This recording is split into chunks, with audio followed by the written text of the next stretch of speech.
What up? It's your boy Random Reese, and we're going to talk about Carmelo Anthony today.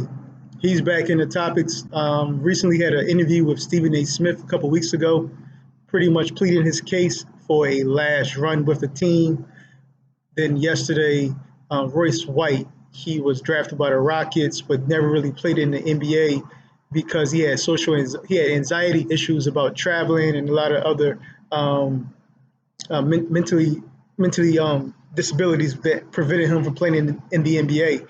Right now, he's playing in the Big Three, but he was talking about why Melo Anthony is not on the team, especially a team like the Lakers, who's friends with because he's friends with LeBron James, and we all know LeBron James and how much power he has in bringing players onto his team. So if they were real buddies and real cool, it seems like a natural fit to bring in Carmelo Anthony to help win a title, right? He played with Dwayne Wade, played with Chris Bosh, he played with other people that was his friends, but he can't get Carmelo Anthony on the team. So it seems like a valid point from Royce White's standpoint, but at the same time, is that does Carmelo Anthony fit with the Lakers? Like he doesn't shoot threes. Also, Royce Wright said that they signed Jared Dudley over Carmelo Anthony, which is apples and oranges because Jared Dudley, I mean, he's a glue guy. He's a locker room guy. He's a leader. These things you never really heard about Carmelo Anthony. Not saying he's a bad locker room guy, but you heard the terms leader and leader from Jared Dudley. Also, if you look at the stats, Jared Dudley is a better defender and he's a better corner three-point shooter. And that's what the Lakers need. When you're throwing the ball to the post to Anthony Davis, or you have LeBron James going to the hole, kicking it out, you're going to need a person that's going to sit by the corner, and that's all they do is sit there and wait for threes.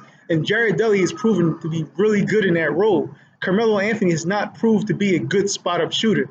He's an ISO player, a kind of a ball hog, and a high usage guy who needs the ball in his hand. So it's real unfair to put it on LeBron James and say you should sign your guy. Um, what else? Also, Carmelo Anthony's really not that good anymore. I've been saying this for years. I've been saying this for like the last 7 to 8 years that Carmelo Anthony would never win an NBA title as the first option, and that's turned out to be true. He never elevated his teammates. He was a ball hog, like I mentioned before, high usage guy, doesn't play defense, and he never elevated his team.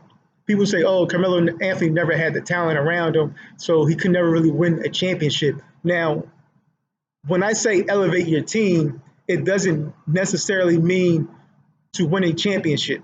Yes, that's the ultimate goal, to win a championship.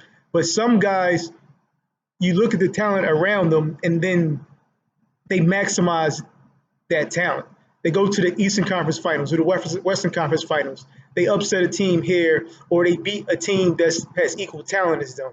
Carmelo Anthony went to the Western Conference Finals once with a solid team. J.R. Smith, um, Billups, with the Denver Nuggets. They lost to the Lakers, who was obviously a better team with Shaq, with Kobe, not Shaq and Kobe. They had Kobe, Paul Gasol, and those guys. So obviously he played with he played against a better team and he lost, understandably. But when you play with the Knicks and you can't get the Knicks into the playoffs, and you have an under 500 record, and there's three teams in the sixth, seventh, and eighth spot that has under 500 records, and they make the playoffs, like that's what I mean by elevating your team.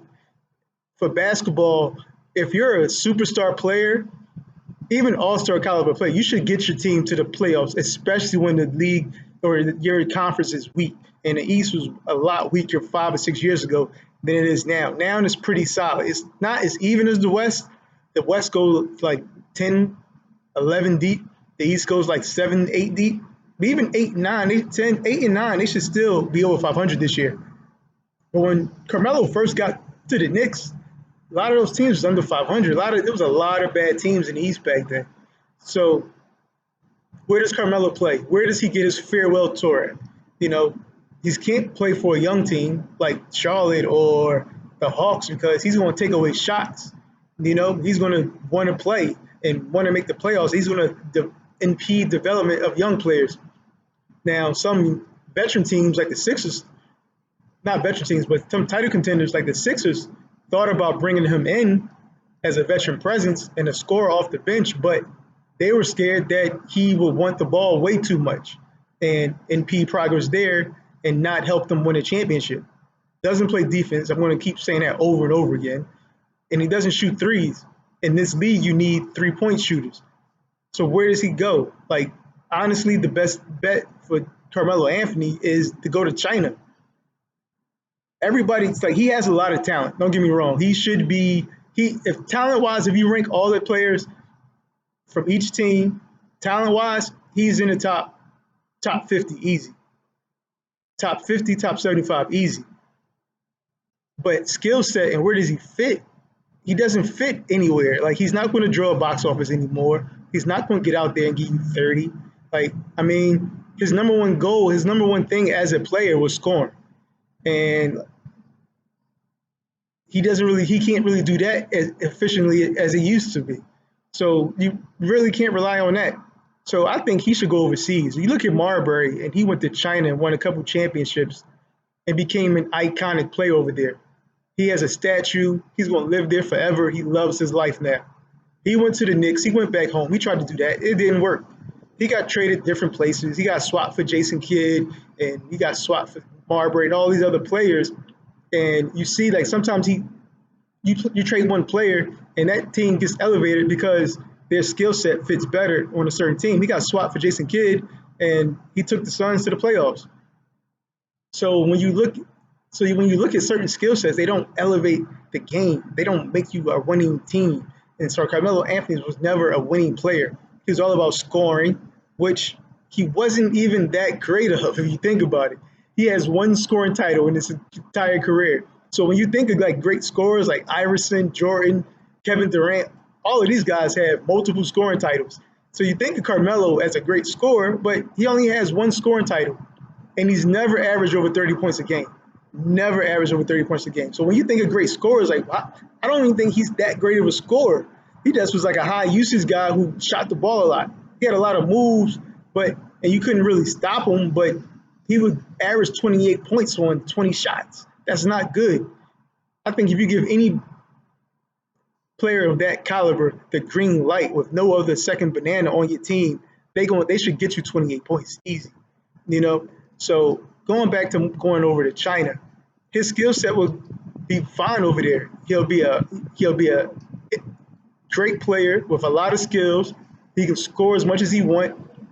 And then playing against that talent level, he should be able to like go to the playoffs and maybe win a championship or two. And that's way better than a farewell tour in the NBA. Coming off the bench, getting like 15 minutes a game, go over there and be a star. Like, reinvent yourself. Like, be a superstar. Go out like a champion. Forget all the narrative about, oh, he had to go over China, he had to go here. Nobody's picking you up right now. Nobody's calling you. Nobody's texting you. Nobody's having you come into workouts. I mean, all you got right now is black ops.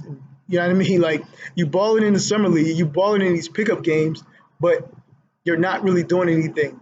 So go over to China, man. Just go to China and ball out. You can go there for like 2 to 3 years, maybe even longer, because I think their seasons are shorter, and have an injury career on a high note, not on like this begging, get me back in the league type note. So that's it. I'm out.